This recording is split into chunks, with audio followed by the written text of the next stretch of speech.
Okay, तो यहाँ पर भक्ति रसामृत सिंधु का एक श्लोक प्रभुपाद जी कोट कर रहे हैं, तो उसको हम पढ़ रहे हैं, निकाल लीजिए आप लोग।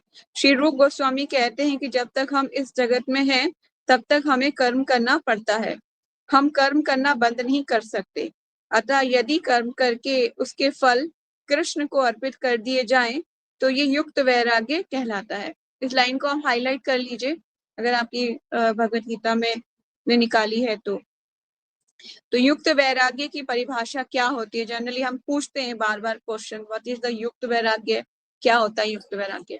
युक्त वैराग्य होता है जब हम अपने सारे कर्मों को, जब तक हम इस जगत में हैं, अपने सारे कर्म भगवान को अर्पित कर देते हैं, उस कर्म के फल सारे भगवान को अर्पित कर देते हैं। दिस इज कॉल्ड अ युक्त वैराग्य। ठीक है। वस्तुतः संन्यास में स्थित होने पर ऐसे कर्मों से चित्त रूपी दर्पण स्वच्छ हो जाता है और कर्ता जो जो क्रमशः आत्म साक्षात की ओर प्रकृति करता जाता है, त्यों त्यों वे परमेश्वर के प्रति पूर्णता समर्पित होता रहता है। अतः अंत में वे मुक्त हो जाता है और यह मुक्ति भी विशिष्ट होती है। इस मुक्ति से वे ब्रह्म ज्योति में तदाकार नहीं होता, अपितु भगवत धाम में प्रवेश करता है। यहाँ पर स्पष्ट उल्लेख है, माम उपेश्यसि, वे मेरे पास आता है, अर्थात मेरे धाम वापस आता है। मुक्ति की 5 विभिन्न अवस्थाएं हैं और यहाँ पर स्पष्ट किया गया है कि जो भक्त जीवन भर परमेश्वर के निर्देशन में रहता है, वे ऐसी अवस्था को प्राप्त हुआ रहता है जहाँ से वे शरीर त्यागने के बाद भगवत धाम जा सकता है और भगवान की प्रत्यक्ष संगति में रह सकता है। जिस व्यक्ति में अपने जीवन को भगवत सेवा में रत रखने के अतिरिक्त अन्य कोई रुचि नहीं होती, वे वास्तविक सन्यासी है। ठीक है, सिर्फ सन्यासी का वेश धारण करना ही सन्यास आश्रम नहीं कहलाता। एक इंसान जो अपना सब कुछ भगवान के लिए करता है, सुबह से लेकर शाम तक, वो भी एक तरीके से सन्यास आश्रम में ही माना जाएगा। प्रभुपाद जी के इस तात्पर्य के ऊपर जो प्रभुपाद जी ने कमेंट्री दे रहे हैं, जो तात्पर्य दे रहे हैं प्रभुपाद जी, उसके अनुसार ऐसा व्यक्ति भगवान की परम इच्छा पर आश्रित रहते हुए अपने को उनका नित्य दास मानता है। अतः वह जो कुछ करता है भगवान के लाभ के लिए करता है। वे जो कुछ भी कर्म करता है भगवान की सेवा करने के लिए करता है। वे सकाम कर्मी या वेद वर्णित कर्तव्यों पर ध्यान नहीं देता। सामान्यतः मनुष्य के लिए वेद वर्णित कर्तव्यों को संपन्न करना अनिवार्य होता है, किंतु शुद्ध भक्त भगवान की सेवा में पूर्णता रत होकर भी कभी कभी वेदों द्वारा अनुमोदित कर्तव्यों का विरोध करता प्रतीत होता है, जो वस्तुतः विरोध नहीं है। अतएव वैष्णव आचार्यों का कथन है कि बुद्धिमान से बुद्धिमान व्यक्ति भी शुद्ध भक्त की योजनाओं तथा कार्यों को नहीं समझ सकता। ठीक ठीक ठीक शब्द है, तार वाक्य क्रिया मुद्रा विज्ञे ना बुझाए। चैतन्य चरितामृत से लिया गया ये 23.39। इस प्रकार जो व्यक्ति भगवान की सेवा में रत है या जो निरंतर योजना बनाता रहता है कि किस तरह भगवान की सेवा की जाए, उसे ही वर्तमान में पूर्णता मुक्त मानना चाहिए। आप इस लाइन को हाईलाइट कर लीजिए, आपकी भगवत गीता में ये है ना लाइन, इसको हाईलाइट कीजिए। तो कहाँ से करना है? ऊपर के पूरे पैराग्राफ को हाईलाइट करना है। ठीक है कि क्या है यहाँ पे, इस प्रकार जो व्यक्ति भगवान की सेवा में रहते हैं या जो निरंतर योजना बनाता रहता है कि किस तरह भगवान की सेवा की जाए, उसे ही वर्तमान में पूर्णता मुक्त मानना चाहिए और भविष्य में उसका भगवत धाम जाना ध्रुव है। ध्रुव मतलब उसकी आसान है उसके लिए भगवत धाम जाना। ठीक है, जिस प्रकार कृष्ण आलोचना से परे हैं, उसी प्रकार वे भक्त भी सारी भौतिक आलोचना से परे हो जाता है। मतलब उसको कोई आलोचना उस पर असर नहीं करती किसी भी तरीके का, लोग चाहे कुछ कहें, लेकिन वो अपनी भगवत भक्ति में लगा रहता है ना, उसको कोई डर नहीं होता। तो नेक्स्ट श्लोक का कौन पढ़ना चाहेगा? Raise your hands, anyone else? पढ़ो जयश्री। समोहम सर्वभूते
thank you so much Mishri.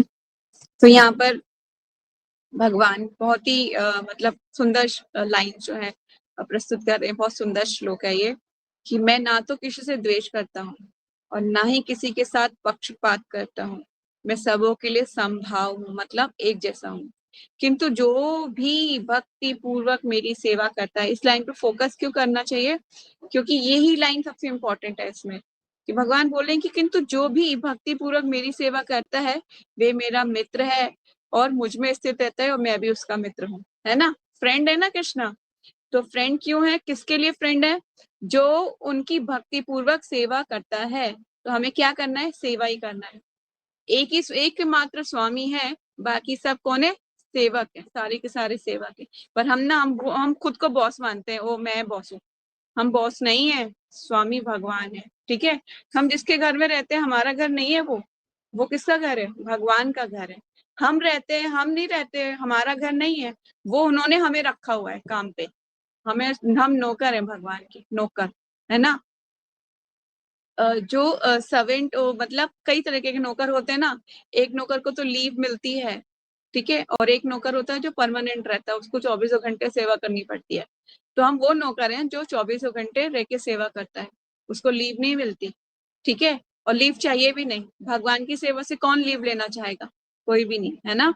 तो हमें नित्य निरंतर भगवान की सेवा करनी है। तो यहाँ पे जो प्रभुपाद जी ऊपर बता रहे हैं पैराग्राफ में, वो बहुत इंपॉर्टेंट है, कि बोले कि यहाँ पर ये प्रश्न किया जा सकता है कि भगवान कृष्ण सबों के लिए संभाव है और कोई भी उनका विशिष्ट मित्र नहीं है, तो फिर भी वे उन भक्तों से विशेष रुचि क्यों लेते हैं जो उनकी दिव्य सेवा में लगे रहते हैं। किंतु ये भेदभाव नहीं है, ये तो सहज है, मतलब ये एक स्वाभाविक गुण है ना। जैसे कि मैंने बहुत बार बताया भी है कि किसी माता पिता की कोई संतान जो उनका ज्यादा कहना मानती है तो माता पिता उस पर विशेष संभाव, विशेष प्रेम रखते हैं, है ना। बाकी पे पालन पोषण तो सबका करना ही होता है, सबका करते हैं, पर किसी एक संतान जो उनके विशेष कहना मानती है उससे विशेष प्रेम होता है। उसी तरह से भगवान अगर ऐसा करते हैं तो ये उनका कोई दोष नहीं है, ये एक सहज आत्माओं में आ रहा है। ठीक है, यही गुण जो हम पास ऑन हो रहा है, विकिन भौतिक जगत में आते आते विकृत फॉर्म हो जाती है। तो लेकिन ये सहज स्वभाव है हर हर इंसान का। आप देखिए हर फैमिली मेंबर्स भी देखेंगे ना आप, तो माता पिता का जो कहना मानते हैं उससे विशेष प्रेम करते हैं माता पिता भी, है ना, करते हैं कि नहीं करते। उसी तरह से भगवान भी जो उनकी बातों को एज इट इज फॉलो करता है, उनसे प्रेम करता है, प्रेम पूर्वक संबंध है जिसका भगवान से, तो भगवान भी उसके जो है मित्र कहलाएंगे। मित्र के रूप में ऐसे व्यवहार करेंगे भगवान, आपको जो चाहिए आपकी इच्छाओं की पूर्ति करेंगे, लेकिन वो नहीं देंगे जो आपके लिए अच्छी नहीं है, वो देंगे जो आपके लिए सही है। ठीक है, तो यहाँ पे बहुत सुंदर लाइन है कि भगवान का कहना है कि प्रत्येक जीव चाहे वे किसी योनि का हो उनका पुत्र है, अतः वे हर एक को जीवन की आवश्यक वस्तुएं प्रदान करते हैं, है ना। जो जरूरत की चीजें हैं, आवश्यक हैं, इस पर लाइन पे फोकस कीजिए। आवश्यक चीजें जो आपके लिए जरूरी और सही है वही देंगे, उल्ट सुल्ट नहीं देंगे। देवी देवताओं के पास आप मटेरियल डिजायर्स के लिए जाते हैं मांगने के लिए, वो दे देते हैं क्योंकि उनको देना ही पड़ेगा, वो मतलब वरदान देने के लिए बाध्य है उनको, उनकी जो भी वर्शिप करेगा वो देंगे ही देंगे। पर भगवान एक पिता की भांति यहाँ पर बोल रहे हैं प्रभुपाद जी की वो वे जिस योनि का हो, मतलब प्रत्येक जीव चाहे वे जिस भी योनि का क्यों ना हो उनका पुत्र है, अतः वे हर एक को जीवन की आवश्यक वस्तुएं प्रदान करते हैं। अब यहाँ पे प्रभुपाद जी कुछ एनोलॉजी दे रहे हैं, वो एनोलॉजी किसकी है, बादल की, कि बादल वे उस बादल के सदृश हैं जो सबों के ऊपर जलावृष्टि करता है, चाहे वे वृष्टि चट्टान पर हो या स्थल पर हो या जल में हो। मतलब कि पालन पोषण तो सबका हो रहा है ना, चाहे वो अच्छा पुत्र हो चाहे वो खराब पुत्र हो, चाहे वो कैसा भी क्यों ना हो, सब पे समान रूप से भगवान जो है संभाव रखते हैं। किंतु भगवान अपने भक्तों पर विशेष ध्यान रखते हैं, ऐसे ही भक्तों का उल्लेख यहाँ पर हुआ है। वे सदैव कृष्ण भावनामृत में रहते हैं, फलता वे निरंतर कृष्ण में लीन रहते हैं। ठीक है, कृष्ण भावनामृत शब्द ही बताता है कि जो लोग ऐसे कृष्ण भावनामृत में रहते हैं वे सजीव अध्यात्मवादी हैं और उन्हीं में स्थित हैं। भगवान यह स्पष्ट रूप से कहते हैं मई ते अर्थात मुझ में। ठीक है, तो इट्स वेरी इंपॉर्टेंट कि भगवान को समझने के लिए क्या करना है, सिर्फ हमें उनकी सेवा करनी है।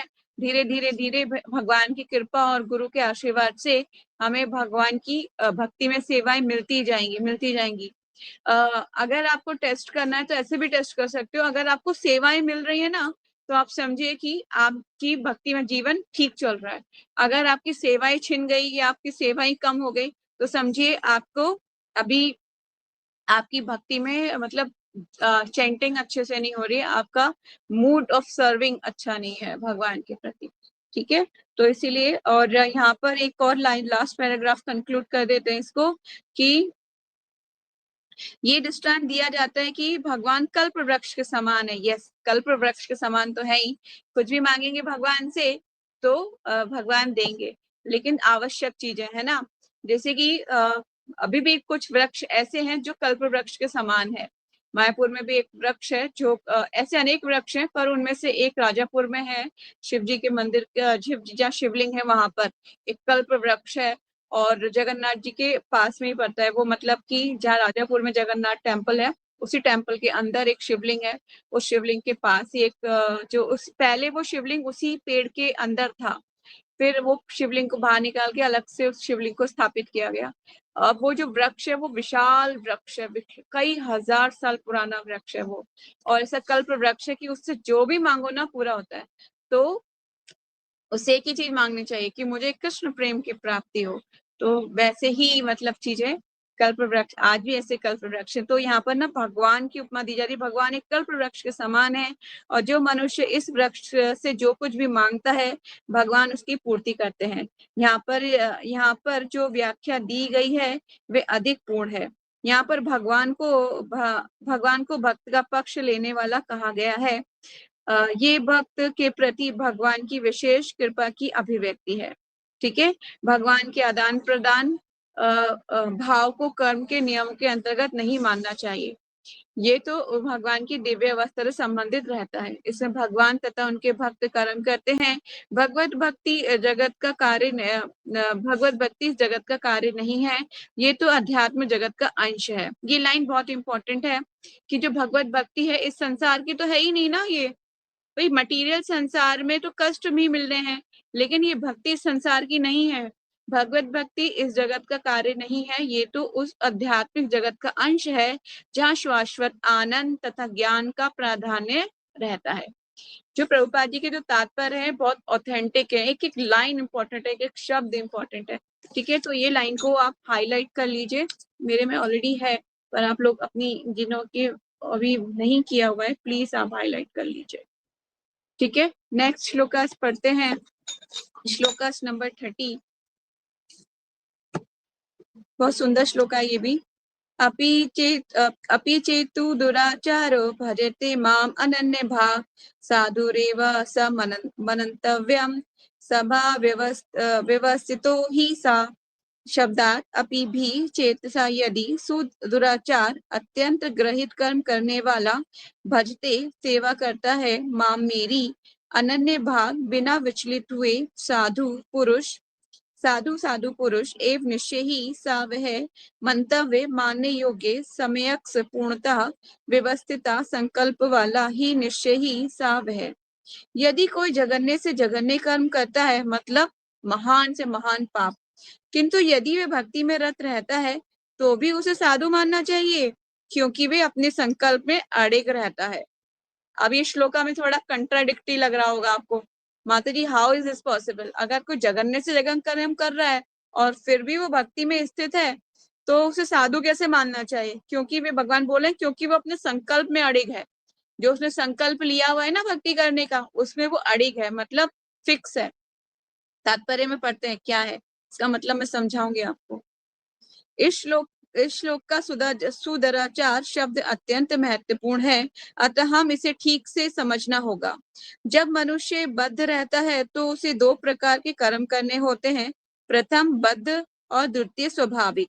जिस प्रकार शरीर की रक्षा करने या समाज तथा राज्य के नियमों का पालन करने के लिए तरह तरह के कर्म करने होते हैं, उसी प्रकार से बद्ध जीवन के प्रसंग में भक्तों के लिए कर्म होते हैं जो बद्ध कहलाते हैं। इसके अतिरिक्त जो जीव अपने आध्यात्मिक स्वभाव में पूर्णतः भिन्न रहता है, भिग रहता है और कृष्णा एक सेकेंड और कृष्ण भावनामृत में या भगवत भक्ति में लगा रहता है, उसके लिए भी कर्म होते हैं जो दिव्य कहलाते हैं।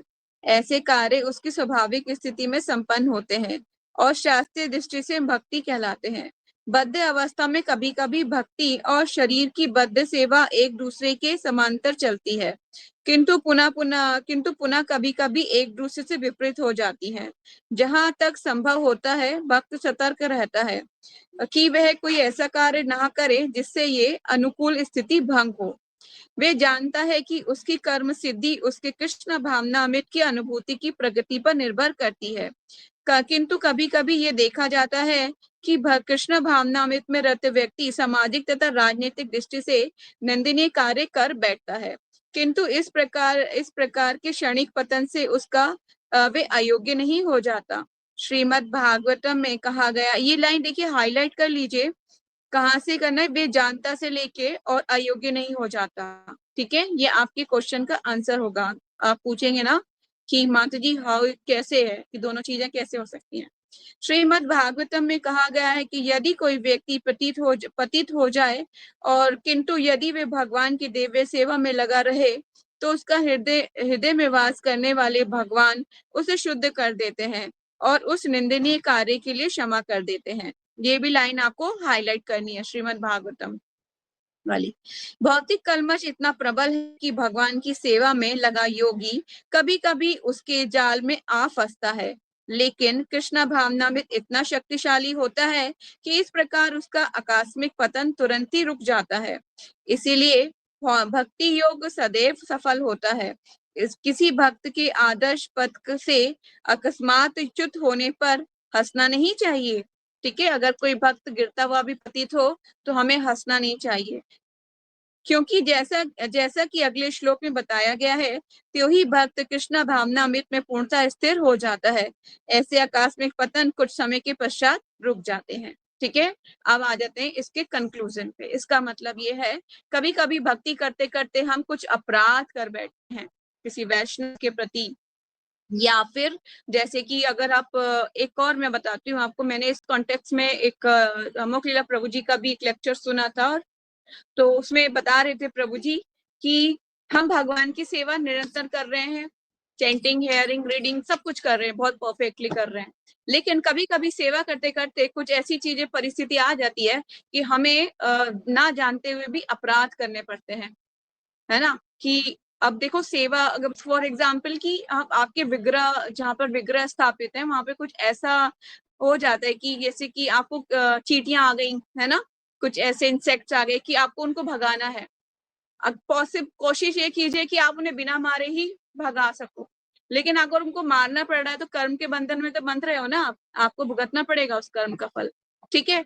तो भक्त ना चाहते हुए भी उस कर्म के बंधन में फंस जाता है। लेकिन जो भगवत भक्त होते हैं वो कहते हैं कि मेरे और भगवान की सेवा में ये जो बीच में जो ये चीजें आ रही हैं, सेवा में जो विघ्न पड़ रहा है, वो मैं उसको बर्दाश्त नहीं कर सकता, क्योंकि भक्त जो सेवक होता है ना, वो कभी भी स्वामी की सेवा में अगर कोई विघ्न आ रहा है तो वो उस विघ्न को वो हटाने का पूरा पूरा प्रयास करेगा, ठीक है। ऐसा नहीं कि भगवान की तरफ चींटियां आ रही हैं तो मैं जाने दूं, चढ़ने दूं, उनको काटने दूं, है ना, भाई मैं कर्म के बंधन में नहीं फंसूंगी। इस तरह से युधिष्ठिर महाराज को भी भगवान ने बोला था, बोलो अश्वत्थामा मरा गया, लेकिन वो सदैव सत्य बोलते थे, तो हिचकिचा रहे थे बोलने में, सच बोलने में हिचकिचा रहे थे। थामा मारा गया, बोलो भगवान ने बोला, तब भी वो ये मतलब उनके मन में डाउट हो रहा था कि मैं हमेशा सच का साथ दिया है और भगवान मेरे को क्या कह रहे हैं। उन्होंने ये नहीं सोचा कि भगवान ने अगर झूठ बोलने के लिए भी बोला है तो हमें बोल देना चाहिए, क्योंकि भगवान ने जब कोई चीज सैंक्शन कर दी तो चाहे नरक में भी जाना पड़े ना तो जाएंगे, ठीक है। लेकिन उन्होंने क्या है, मतलब सच को मतलब हिचकिचाते हुए बोला, बहुत धीरे से, अश्वत्थामा मारा गया।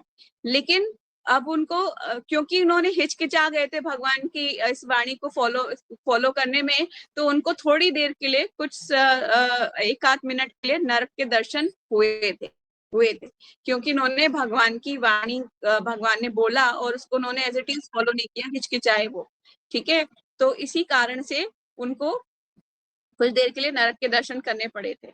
तो इसी तरह भक्त के जीवन में भी कभी कभी ऐसा होता है कि उसको ना चाहते हुए भी कुछ ऐसे कर्म करने पड़ते हैं जिससे जो है वो कर्म के बंधनों में बंध जाता है। पर इससे ये नहीं होता कि वो अपनी भक्ति से च्युत हो गया या वो महापतित हो गया, है ना। उसकी मैं ये मानती हूँ कि अगर भगवान की सेवा में अगर कोई विघ्न आ रहा है तो उसको हटाने का पूरा पूरा प्रयास करना चाहिए कि हमें किसी की हत्या ना हो, क्योंकि भगवान यहाँ पे अभी पीछे हमने पढ़ा भी था कि सारी जीवात्माएं भगवान के मतलब ऐसे पिता हैं, भारी जीवात्माओं के भगवान, है ना, पढ़ा था ना अभी।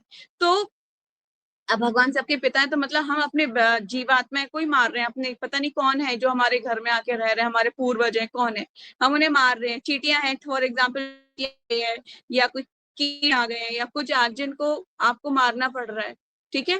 तो लेकिन मैं ये मानती हूँ कि भगवान मुझे नरक जाना पड़ेगा कि ये सब करने के बाद। अब जैसे, लेकिन नरक भी जाना पड़े आपकी सेवा में तो कोई बात नहीं, मुझे नरक में भी जाना स्वीकार्य है, पर मैं आपको कभी भी किसी भी चीज के लिए वो नहीं करूंगी, मतलब कॉम्प्रोमाइज नहीं करूंगी सेवा में। मैं जितनी सेवा कर सकती हूँ अपने तरफ से, जितना भी इम्पोर्टेंट है, आपको सुखी, मतलब आराम से आप सो, आराम से रहो, कोई एक परेशानी ना हो आपको, उसी तरह से अगर नरक में भी वास मिले तो एक्सेप्टेड है। लेकिन भगवान यहाँ पर तात्पर्य में प्रभुपाद जी बोल रहे हैं, और भगवान स्वयं बोल रहे हैं कि यदि कोई जघन्य से जघन्य कर्म करता है किंतु वे भक्ति में रत रहता है तो उसे क्या मानना चाहिए, साधु मानना चाहिए, क्योंकि वे क्या है, अपने संकल्प में अड़िग है, उसने संकल्प लिया है ना भक्ति सेवा करने का, तो उसमें अड़िग रहता है, वो उससे दिखता नहीं है कि कोई बात नहीं, भगवान पे कीड़े मकोड़े चींटियां वीटियां सब कुछ चढ़ने दो, ठीक है, पर मैं नहीं कर्म के बंधन में बसूंगा, मैं नहीं मारूंगा, मुझे नरक जाना पड़ेगा। नहीं, भक्त तो नरक जाने के लिए भी तैयार है भगवान की सेवा के लिए। बहुत बहुत आप ये देखिए कि बहुत सी बार ऐसा भी होता है कि जैसे कि हमें मंदिर जैसे हम ऑल्टर साफ करते हैं, कभी कभी हम डीटीज को निकाल के अलग रखते हैं, फिर हम मंदिर साफ करते हैं। बहुत से भक्त मंदिर पर चढ़ के भी मंदिर में सफाई करते हैं। क्यों? मंदिर पे पैर नहीं रखना चाहिए। शास्त्रों के अनुसार अर्चा, जहाँ पे अर्चा विग्रह की स्थापना होती है, अर्चा विग्रह बैठते हैं, उस पर कभी पैर नहीं रखना चाहिए। पर भगवान की सेवा के लिए उस पर पैर रख के सफाई भी करनी पड़ती है नहीं पड़ती है? क्योंकि वो सेवा हो रही है वहां पर। हमारा भाव, हम अपनी अपनी खुद की सेंस ग्रेटिफिकेशन नहीं, हम भगवान की सेवा में लगे हैं। इसीलिए जो यहाँ पर जो श्लोक है वो वहां पर फिट हो रहा है। ठीक है, और आगे इसको हम कंटिन्यू कर लेते हैं, मेरे ख्याल से अभी रह गया था। अतः जो व्यक्ति कृष्णा भावनामृत में स्थिर रहे और जगन और अनन्य भाव से हरे कृष्णा मंत्र का जप करता है, उसे दिव्य स्थिति में आसीन समझना चाहिए। भले ही देववशात उसका पतन क्यों न हो चुका हो, साधु रेव शब्द अत्यंत प्रभावात्मक है। यह अभक्तों को सावधान ये भक्तों को सावधान करते हैं। जो आकस्मिक पतन के कारण भक्त का उपहास नहीं किया जाना चाहिए। मतलब अगर कभी लगे कि कोई भक्त नीचे गिर रहा है तो हमें उस पे हंसना नहीं चाहिए, उसका उपहास भी नहीं करना चाहिए। ठीक है, उसे उसे तब भी साधु ही मानना चाहिए। अगर आप देखिए, एक वैसे तो फॉल्ट फाइंडिंग की हमारी प्रवृत्ति नहीं होनी चाहिए कि हम दूसरों के अंदर ये देखें कि वो ऐसा है वो वैसा है। आपके पास, आपको राइट किसने दे दिया ऐसा बोलने का? आपके पास कोई अधिकार नहीं है कि आप किसी को कोई डिग्री दो कि वो उसके पर ये वो ऐसा है वो वैसा है। ये आपका अधिकार नहीं है। आप अपना काम करो। ठीक है, ये काम आपके मेंटोर का है। वो देखेंगे कि कौन किसको कैसे सुधारना है। उनके पास राइट है, वो कुछ भी कह के समझा सकते हैं, सुधार सकते हैं। पर हमारे पास ये राइट नहीं है कि हम आपस में ही एक दूसरे को अवार्ड दे दें कि वो खराब है। ठीक है, तो आकस्मिक पतन के कारण भक्त का उपहास नहीं किया जाना चाहिए, उसे तब भी साधु ही मानना चाहिए। मंतव्य शब्द तो इससे अधिक बलशाली है। यदि कोई इस नियम को नहीं मानता तो वे भक्त पर उसके पतन का कारण पर हंसता है, तो वह क्या है? भगवान के आदेश की अवज्ञा करता है। ठीक है, अगर हम हंसेंगे उस पर तो क्या होगा कि भगवान के आदेश की अवज्ञा हो जाएगी। भक्त की एकमात्र योग्यता यह है कि वे अविचल तथा अनन्य भाव से भक्ति में तत्पर रहे। यही भक्ति की एकमात्र योग्यता। ठीक है, भक्ति में लगा हुआ इंसान, मनुष्य हर जगह पर जो है भगवान का अनन्य भक्त ही कहलाएगा। ठीक है, अब नरसिंह पुराण में निम्नलिखित कथन प्राप्त है। भगवती च हरन वन्य चेता भ्रक्ष मालिनोपि विराजिते मनुष्य न ही शुशाक कलुषु छवि कदाचित तमीर पर भाव मापुपेति चंद्रः। कहने का अर्थ यह है कि यदि भगवत भक्ति में तत्पर व्यक्ति कभी घृणित कार्य करता हुआ पाया जाए, या इन कार्यों को उन धब्बों की तरह मान लेना चाहिए जिस प्रकार चांद में खरगोश के धब्बे हैं। इन धब्बों से चांदनी के विस्तार में बाधा नहीं आती। इसी प्रकार साधु पद से भक्त का आकस्मिक पतन उसे निंदनीय नहीं बनाता। किंतु इसी के साथ ये समझने की भूल नहीं करनी चाहिए कि दिव्य भक्ति करने वाला भक्त सभी प्रकार की निंदनीय कर्म कर सकता है। इस श्लोक में केवल उसका उल्लेख है कि भक्ति भौतिक संबंधों की प्रबलता के कारण कभी कभी कोई दुर्घटना हो सकती है। भक्त तो एक प्रकार से माया के विरुद्ध युद्ध की घोषणा है। भक्त क्या है? माया के विरुद्ध क्या कर रहा है? युद्ध की घोषणा, है ना। हम दिन भर ये जो है, जब कृष्णा कॉन्शियसनेस की प्रैक्टिस कर रहे हैं तो क्या कर रहे हैं? माया के विरुद्ध एक घोषणा है ये। ठीक है, जब तक मनुष्य माया से लड़ने के लिए पर्याप्त बलशाली नहीं होता, तब तक आकस्मिक पतन हो सकता है। किंतु बलवान होने पर ऐसे पतन नहीं होते। जैसा कि पहले कहा जा चुका है, मनुष्य को इस श्लोक का दुरुपयोग करते हुए अशोभनीय कर्म नहीं करना चाहिए, और यह नहीं सोचना चाहिए कि इतने पर भी वे भक्त बना रह सकता है। यदि वे भक्ति के द्वारा अपना चरित्र नहीं सुधार लेता, तो उसे उच्च कोटि का भक्त नहीं मानना चाहिए।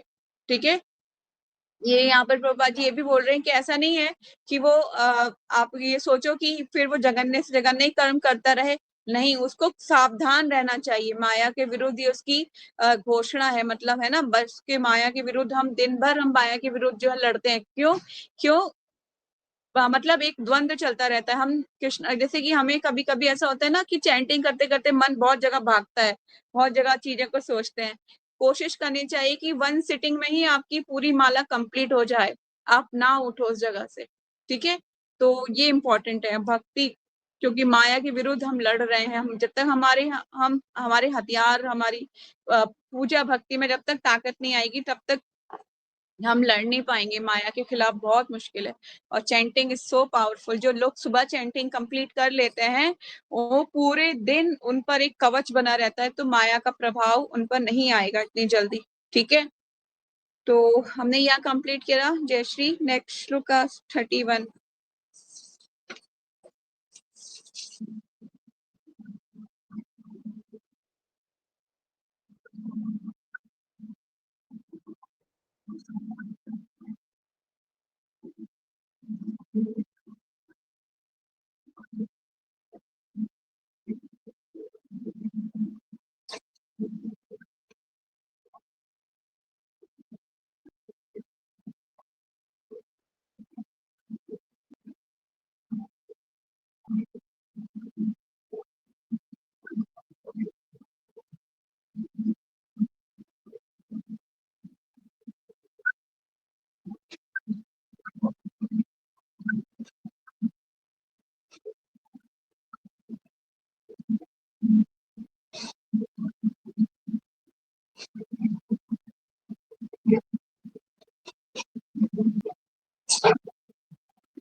यहाँ पर प्रभुपाद जी तात्पर्य में बता रहे हैं कि क्या है इसका मतलब।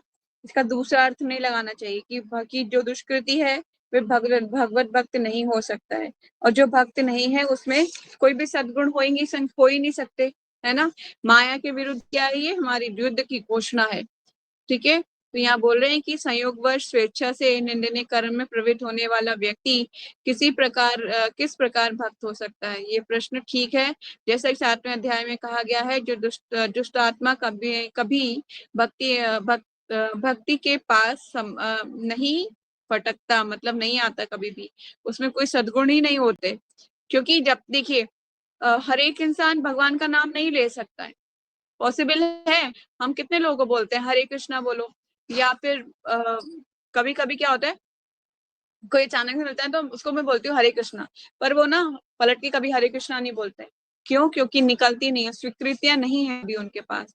ठीक है, तो यहाँ पर एक चीज ये है। दूसरा, कि भक्ति होने के लिए क्या करना चाहिए हमें? प्रभुपाद जी बता रहे हैं कि अनवरत, नित्य निरंतर, है ना। अब एक ने एक मतलब एक फिलोसोफर था, उसने प्रभुपाद से पूछा, प्रभुपाद जी कहाँ लिखा है भगवत गीता में 16 माला करनी चाहिए? कहाँ लिखा है? भगवत गीता में तो कहीं नहीं लिखा 16 माला करनी चाहिए। प्रभुपाद जी बोले, मूर्ख, भगवत गीता में भगवान बोल रहे हैं अनंतो चिंतो यंतो माम, मतलब निरंतर मेरा ध्यान करो। ठीक है, तो हमें निरंतर अनवरत भगवान के नाम का जप करना चाहिए, हरे कृष्णा महामंत्र का। ठीक है, तो और एक चीज यहाँ पर भगवान ये भी बोल रहे हैं कि वे तुरंत धर्मात्मा बन जाता है और स्थायी शांति को प्राप्त होता है। हे कुंती पुत्र, निडर होकर घोषणा कर दो, मतलब डरो मत, तुम क्या करो, घोषणा कर दो कि मेरे भक्त का कभी विनाश नहीं होता।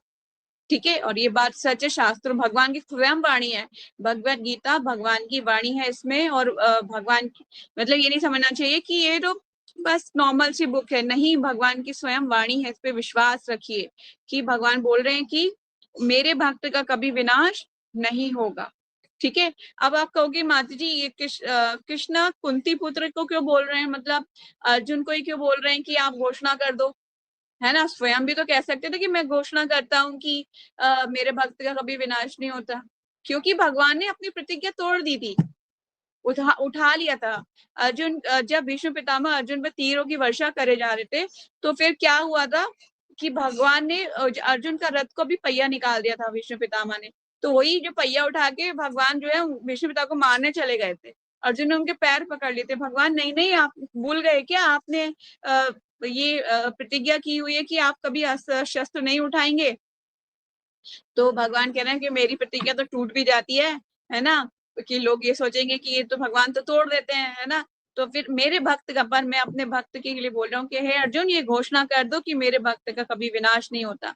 क्योंकि भगवान भक्त की बात तो हमेशा रखेंगे, है ना, क्योंकि वो जो है भगवान भक्त वत्सल हैं, भगवान पे भक्त पे दया करते हैं, इसलिए भगवान अपने भक्तों से बहुत प्रेम करते हैं। भगवान कह रहे हैं तुम घोषणा कर दो, तुम्हारे वचन की रक्षा तो मैं अवश्य करूंगा, है ना। इसलिए ये श्लोका बहुत इंपॉर्टेंट है।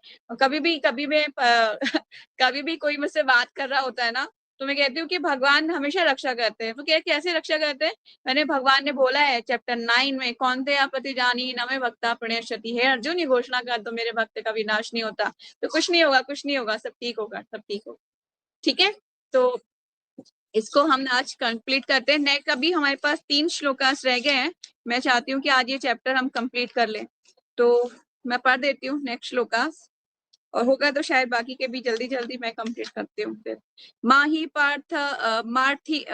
पार्थ व्यपाश्यत्या योपि सरेहु पापन्यो पाप अन्यो स्त्री वैश्यस्था शूद्र स्वपि यान्ति परागतिम शब्दात्मा मेरी ही निश्चय ही पार्थ है प्रथापुत्र व्यापशिता शरण ग्रहण करके ये जो अभी भी स्वयं है पाप योन्य निम्न कुल में उत्पन्न स्त्रियां वैश्य वणिक श्लोक तथा भी शुद्ध निम्न श्रेणी के व्यक्ति ते अपि भी यान्ति जाते हैं परम गतिम गंतव्य को। हे पार्थ, जो लोग मेरी शरण ग्रहण करते हैं, भले ही निम्न जन्म स्त्री वैश्य व्यापारी तथा शूद्र श्रमिक क्यों ना हो, वे पराधाम को प्राप्त करते हैं। ठीक है, भगवान बोले कोई भी मेरी शरण में क्यों ना आ जाए, चाहे वे निम्न कुल में उत्पन्न क्यों ना हो, स्त्री हो, वैश्य हो, व्यापारी, शूद्र श्रमिक क्यों ना हो, वे परम धाम को प्राप्त करते हैं। भगवान ने ना सबके लिए सारे द्वार खोले हुए हैं।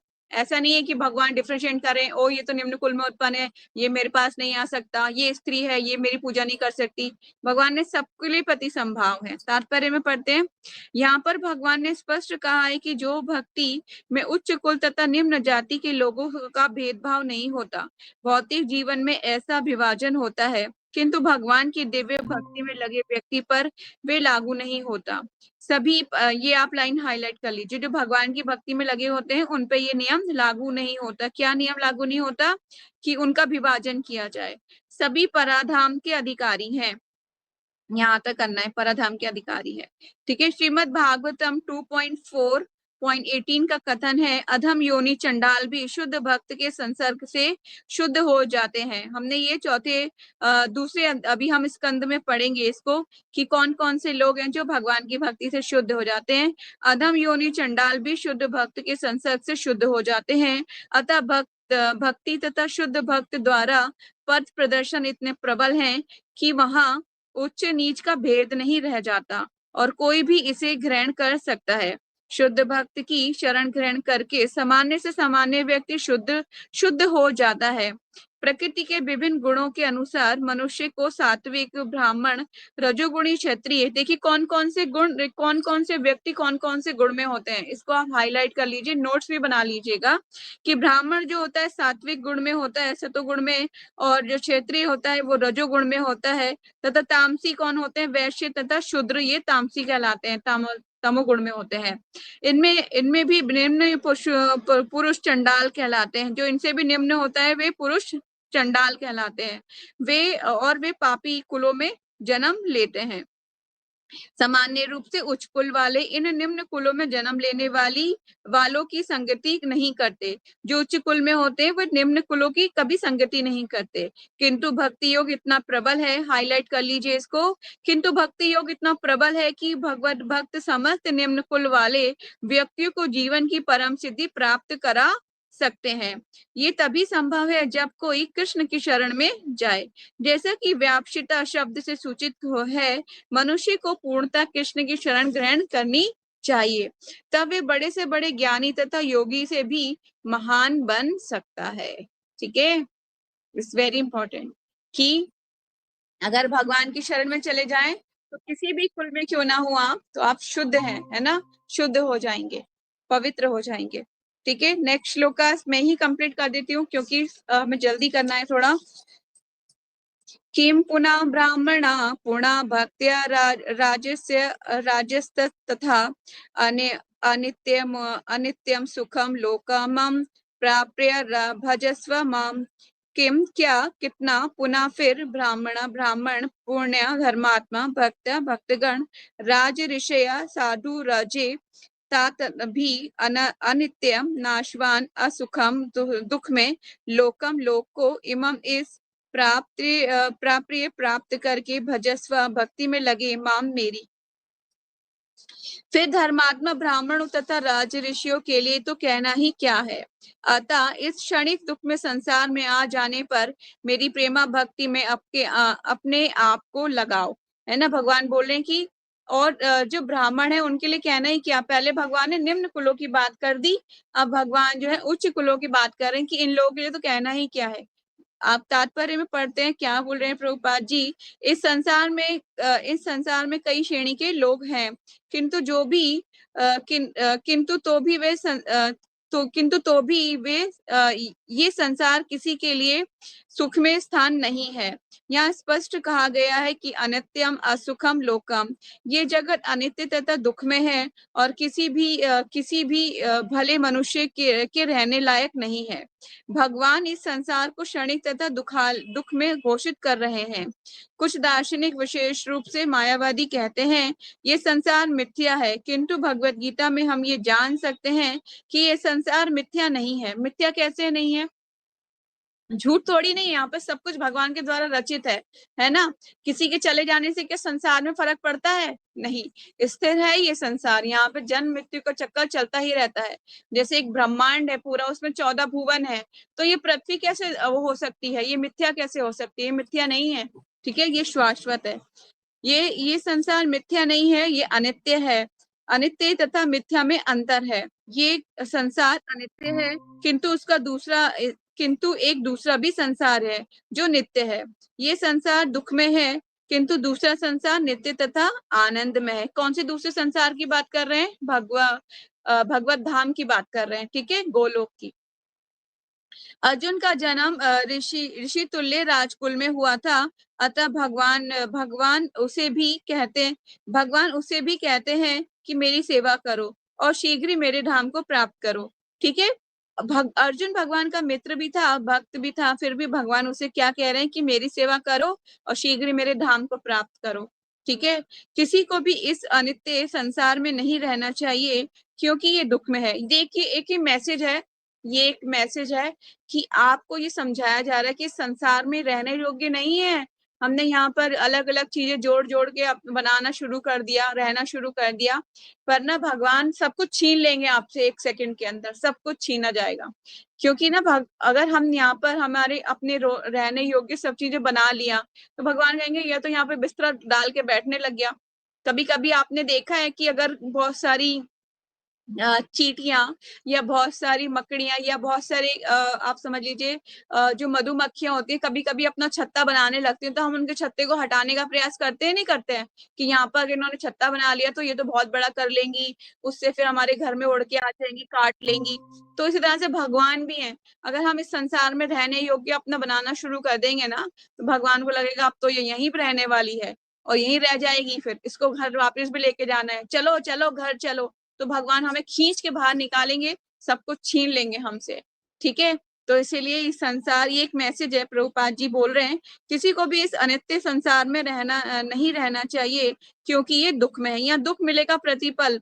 हो सकता है अभी आपको कुछ सुख की अनुभूति हो रही हो, क्षणिक सुख की, पर कुछ टाइम बाद फिर दुख में परिवर्तित हो जाएगा। प्रत्येक व्यक्ति को भगवान के हृदय से लगना चाहिए, जिससे वह सदैव सुखी रह सके। हमें क्या करना चाहिए? भगवान को हक कर लेना चाहिए कस के, कृष्णा आप मेरे और मैं आपका हूँ। ठीक है, भगवत भक्ति ही एकमात्र ऐसी विधि है जिसके द्वारा सभी वर्गों के लोगों की सारी समस्याएं सुलझाई जा सकती हैं। ये पैराग्राफ बहुत इंपॉर्टेंट है, हाईलाइट कर लीजिए। अतः प्रत्येक व्यक्ति को कृष्णा भावना में स्वीकार करके अपने जीवन को सफल बनाना चाहिए, यही एकमात्र औषधि है। नेक्स्ट श्लोक करते हैं 34। मन मना भव मद भक्तो मद्याजी माम नमस्करो मामे वेशसी आत्मनम मत परायणा। मत मना सदैव मेरे चिंतन करने वाला, भाव अहो मत मेरा भक्त भक्त, मत मेरा याजी उपासक, माम मुझको नमस्कार करो, माम मुझको एवं निश्चय ही एष्यसी पाओगे युक्ता लीन होकर। एवं इस प्रकार आत्मनम अपनी आत्मा को मत परायणा, मेरी भक्ति में अनुरक्त। भगवान बोल रहे हैं अपने मन को मेरे नित्य चिंतन में लगाओ, मेरे भक्त बनो, मुझे नमस्कार करो और मेरी ही पूजा करो। इस प्रकार तुम मुझ में पूर्णता लीन होने पर तुम निश्चित रूप से मुझे प्राप्त करोगे। Krishna is a positive God, बहुत ही पॉजिटिव लवर के जैसे हैं भगवान, कि तू मेरा है, तो एकमात्र मेरा ही है, तू किसी और का नहीं हो सकता। ठीक है, इस पॉजिटिव लवर के जैसे हैं भगवान।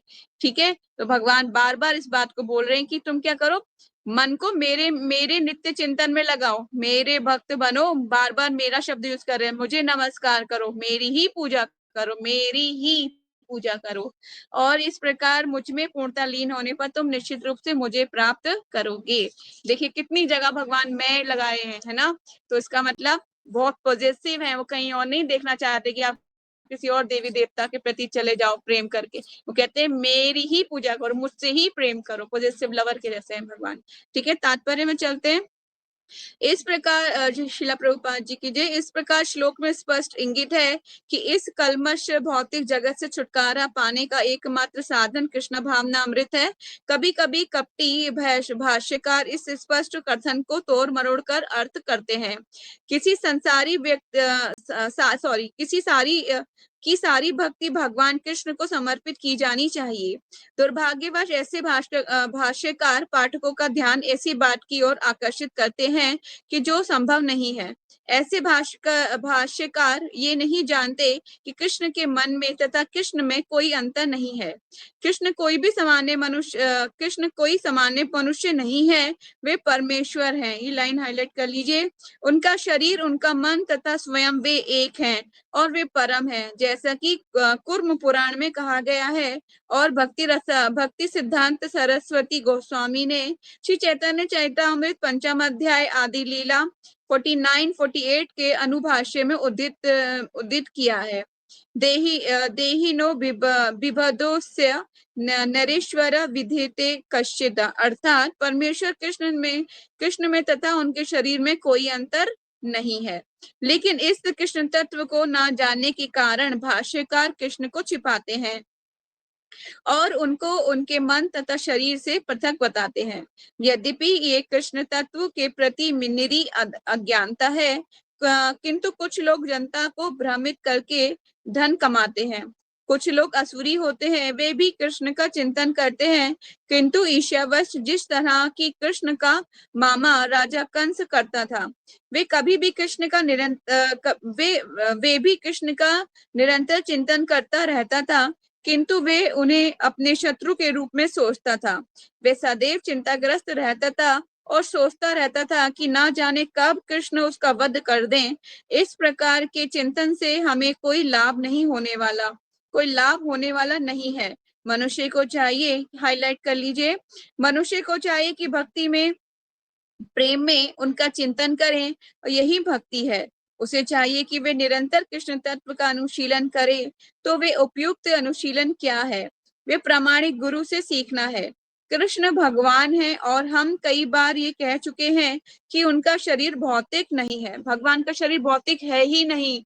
माता यशोदा को भगवान ने मिट्टी खा ली थी, है ना। बलराम जी ने बोला इसने मिट्टी खाई है, वो कहे नहीं नहीं मैंने मिट्टी नहीं खाई। तो यशोदा मैया ने बोला खोलो, मुंह खोल के दिखाओ, है ना। तो फिर जैसे मुंह खोला, सारे ब्रह्मांडों को भगवान ने दिखाया, संपूर्ण चराचर जगत, असंख्य ब्रह्मांड, और उन ब्रह्मांडों में भी स्वयं खुद को और माता यशोदा को खुद दिखा दे। वो देख के चकरा के बेहोश होके गिर जाती हैं कि मेरे लल्ला के मुंह में ये क्या हो गया है, कोई भूत प्रेत ने पकड़ लिया है इसको। तो फिर ना उसे गौमूत्र से स्नान कराती हैं, फिर गाय की जो पूंछ है उसे झाड़ा लगाती हैं उनका, और फिर परिक्रमा कराती हैं, बहुत कुछ करती हैं। लेकिन भगवान जो है जो मतलब भौतिक शरीर होता है तो क्या दिखाते हैं मुंह में? हमारे जैसे गंदा सड़ा हुआ है ना मुंह दिखाते हैं, जिसके अंदर कैविटी लगी हुई है, दांत सड़ रहे हैं, वो दिखाते नहीं। तो ये नहीं है, भगवान का शरीर भौतिक नहीं है, ठीक है। अपितु वे सच्चिदानंद स्वरूप हैं। इस प्रकार की चर्चा से मनुष्य को भक्त बनने में सहायता मिलेगी, अन्यथा प्रामाणिक साधन से कृष्ण का ज्ञान प्राप्त करना व्यर्थ होगा। अतः मनुष्य को कृष्ण के आदि रूप में मन को स्थिर करना चाहिए। उसे अपने मन में ये दृढ़ विश्वास करके पूजा करने में प्रवृत्त होना चाहिए कि कृष्ण ही परम है। कृष्ण की पूजा के लिए भारत में हजारों मंदिर हैं जहाँ पर भक्ति का अभ्यास किया जाता है। जब ऐसा अभ्यास हो रहा हो तो मनुष्य को चाहिए कि कृष्ण को नमस्कार करे, उसे अर्चा विग्रह की समक्ष नतमस्तक होकर मनसा वाचा कर्मणा हर प्रकार में प्रवृत्त होना चाहिए। उसे वे कृष्ण भाव में पूर्णतः तल्लीन हो सकेगा, जिससे वे कृष्ण लोक को जा सकेगा। उसे चाहिए कि कपटी भाष्यकारों के बहकावे में ना आए, उसे श्रवण कीर्तन आदि नवदा भक्ति में प्रवृत्त होना चाहिए। शुद्ध भक्ति मानव समाज की वे चरम उपलब्धि है। भगवत गीता के 7वें तथा 8वें अध्यायों में भगवान की ऐसी शुद्ध भक्ति की व्याख्या की गई है जो कल्पना योग तथा सकाम कर्मों से मुक्त है। जो पूर्णतः शुद्ध नहीं हो पाते वे भगवान के विभिन्न स्वरूपों द्वारा यथा निर्विशेषवादी ब्रह्म ज्योति तथा अंतर्यामी परमात्मा द्वारा आकृष्ट होते हैं, किंतु शुद्ध भक्त परमेश्वर के साक्षात्कार सेवा करता है। कृष्ण संबंधी एक उत्तम पद में कहा गया है कि जो व्यक्ति देवताओं की पूजा में रत है वे सर्वाधिक अज्ञानी है। उन्हें कभी भी कृष्ण की चरम वरदान प्राप्त नहीं हो सकता। हो सकता है कि प्रारंभ में कोई भक्त अपने स्तर से नीचे गिर जाए तो भी उसे अनन्य सारे दार्शनिकों तथा योगियों से श्रेष्ठ मानना चाहिए। जो व्यक्ति निरंतर कृष्ण की भक्ति में लगा रहता है उसे पूर्ण साधु पुरुष समझना चाहिए। क्रमशः उसे आकस्मिक भक्ति विहीन कार्य कम होते जाएंगे और उसे शीघ्र ही पूर्ण सिद्धि प्राप्त होगी। वास्तव में शुद्ध भक्त के पतन का कभी कोई अवसर नहीं आता, क्योंकि भगवान स्वयं ही अपने शुद्ध भक्तों की रक्षा करते हैं। अतः बुद्धिमान मनुष्य को चाहिए कि वे सीधे कृष्ण भावना अमृत के पद को ग्रहण करे और संसार में सुख पूर्वक जीवन बिताए। अंततोगत्वा वे कृष्ण रूपी परम पुरस्कार प्राप्त करेगा। परम पुरस्कार क्या है? Back to home, back to godhead, वापस अपने घर वापस जाएगा। इस प्रकार श्रीमद् भागवतम के 9वें अध्याय के अंतर्गत परम गुह्य ज्ञान की भक्ति वेदांत तात्पर्य पूर्ण हुआ। जगत गुरु श्रीला प्रभुपाद की जय। इसको ऐसे कंक्लूड किया जा सकता है, ऐसा नहीं है कि आप जो है आपके घर में अगर मम्मी पापा नहीं है तो बोलो आप मटीरियलिस्टिक हो, आप बहुत जरे अज्ञानी हो, आप ये हो, आप वो हो, आप भाषण देने लग जाओ। ठीक है, वहां पे भाषण की जरूरत नहीं है। वहां पर ना वो आपको वॉच कर रहे हैं। आगे से फिर ना स्कॉन आना सब कुछ बंद कर देंगे, कंठी वंटी सब कुछ उतरवा के ना उसको गंगा में प्रवाहित कर देंगे। लेकिन आपको क्या करना है? आपको हम्बल बनना है, हम्बल, सहन करके, समझा के, प्रेम पूर्वक। ये ऐसा प्रेजेंट होना चाहिए आपको कि आप जो सीख रहे हो वो बहुत अच्छी चीज सीख रहे हो। ऐसा नहीं है कि ये क्या, यही सब सिखाते हैं तुम्हारी मैडम तुम्हें क्लास में, ऐसे ही बोलेंगे सब। ठीक है, ये सब ही सिखाती है, लगता है यही वहीं से सीख के आ रही है सारा कुछ। तो ऐसा नहीं, भाषण देने नहीं लग जाना, वहाँ हम्बल और विनय भाव से सेवा करनी है उनकी। नहीं कि चैंटिंग, अगर कोई बोले कि चैंटिंग कर रहे हो फॉर एग्जाम्पल आप, और आपको कोई काम के लिए बोला जाए, अभी मैं चैंटिंग कर रही हूँ, मम्मी बोले नहीं काम करना है तुमको, तो आप बहुत मटीरियलिस्टिक हो, आप नरक में जाओगे पता है आपको, आप मुझे चैंटिंग करने से रोक रहे हो। नहीं नहीं, आपको पहले जो बोला जा रहा है ना, उनकी कहना मानना बहुत इंपॉर्टेंट है। आपको अच्छा बच्चा बन के दिखाना है। जब आप अच्छा बन के दिखाओगे तो लगेगा हाँ कुछ तो बात है इसके काम में, जो ये कर रही है ना, वो कुछ चीज ऐसी है जो बहुत इंपॉर्टेंट है, हमें भी सिखाओ बेटा कैसे करते हैं, फिर वो सीखेंगे आपसे। ठीक है, तो मतलब ये नहीं कि आप उनको मतलब लड़ने झगड़ने लग जाओ, ऐसा नहीं करना है। तो कोई डाउट है, कोई क्वेश्चन है तो पूछ सकते हैं किसी का से रिलेटेड। फिर हम नेक्स्ट क्लास में चैप्टर नंबर 10 स्टार्ट करेंगे। बहुत सुंदर है चैप्टर, हमारे 8 चैप्टर रह जाएंगे, बल्कि 9 चैप्टर, 10 चैप्टर।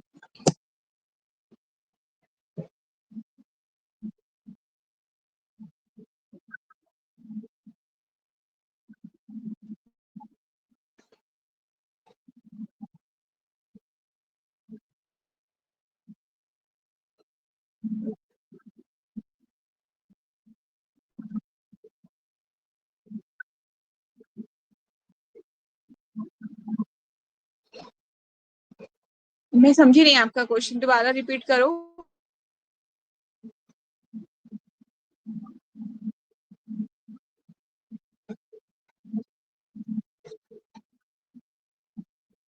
भक्ति में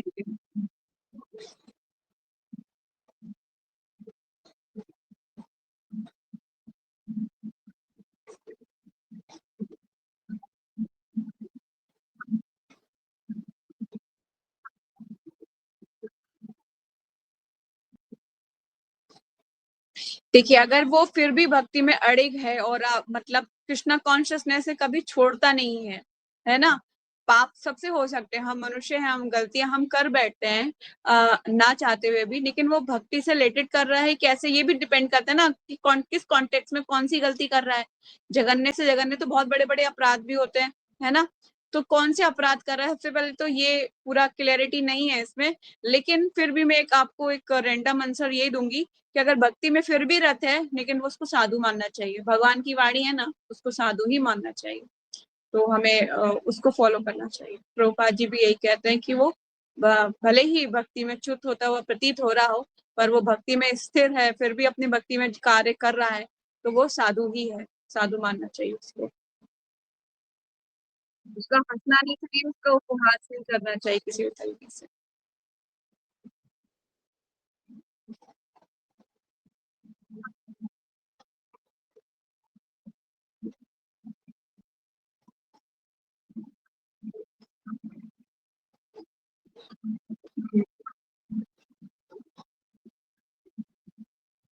नहीं, उनको कहा नहीं, क्योंकि वो बीमार है, कह लीजिए वो मटीरियली इन्फ्लुएंस इतना है कि उसके कारण वो बीमार है।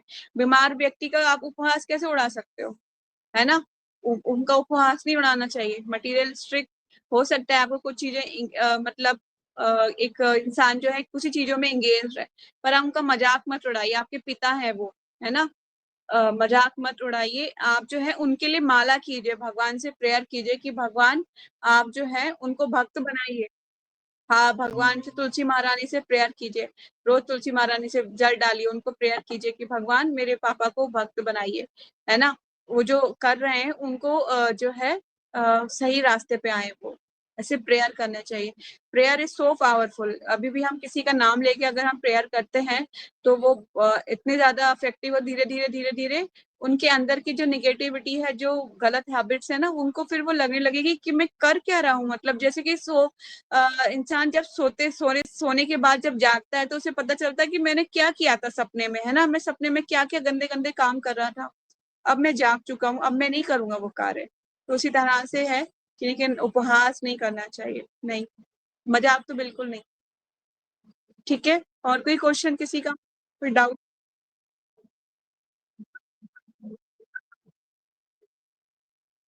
देखिए भक्त सेवक होता है, कोई डिफरेंस नहीं है। भक्त जब भक्त होगा तो सेवा तो करेगा ही ना, वो एक ही बात, एक ही कॉन्टेक्स्ट में फिट होते हैं दोनों, एक ही उसमें फिट होते हैं। तो देखिए जो भक्त है वो बिना सेवा के कैसे भक्त बन सकता है, पॉसिबल ही नहीं है, सेवा तो करनी पड़ेगी। अगर वो वहां पे सेवा नहीं कर रहा तो भगवान की सेवा जो है माया की सेवा करेगा। अगर भगवान की सेवा नहीं कर रहा तो फिर वो भक्त कैसे कहलाएगा, अगर माया की सेवा कर रहा है तो। सेवा करके ही तो सेवा करना ही उसका कार्य, एकमात्र कार्य भक्त का सेवा करना ही है, सेवा तो करनी ही पड़ेगी उसको।